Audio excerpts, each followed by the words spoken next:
来乡亲啊，继续来看总统府的政治证彭明敏，伫透早5:55去做宣录，享受98岁。彭明敏要代表过这个民进党参加第一届的总统的直选，过去捌做过台政治系系主任。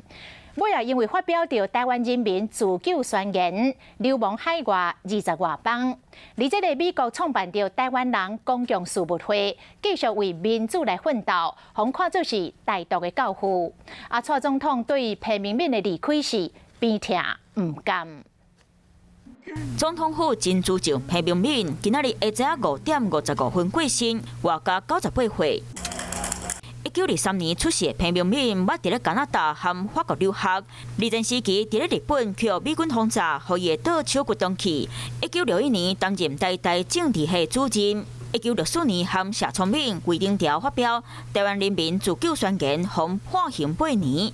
1979年开始走路，伫咧海外美20多年，捌伫咧美国创办台湾人公共事务会，是台湾独派精神头人，大家拢叫伊是台独教父。直到1990年11月才返来台湾。1996年和谢中廷作为代表民进党投入头一摆总统直选，随后李登辉和连战摕到第2关票。他一辈子 爱台湾，为台湾，不但在台湾努力，更在国际发声。相信台湾人会感念这一个非常伟大的人格者、奋斗者。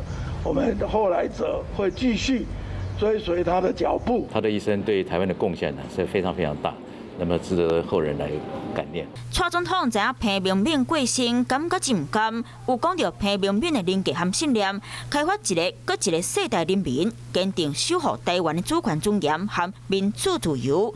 彭明敏基金会海洋网站嘛抛出彭明敏著作绝笔一个文章，用红字画绝笔的上尾一抓，一个中国，一个台湾，早就已经是铁一般的事实。前辈的遗愿我们必须要继续的努力希望台湾可以早日加入联合国，然后成为一个完全正常化的一个国家。林雅立委同款真甘，彭明敏过身又交代伊要办丧礼，简单就好。火化了后，卖带伫咧高雄盐埕教会阳光蒙地。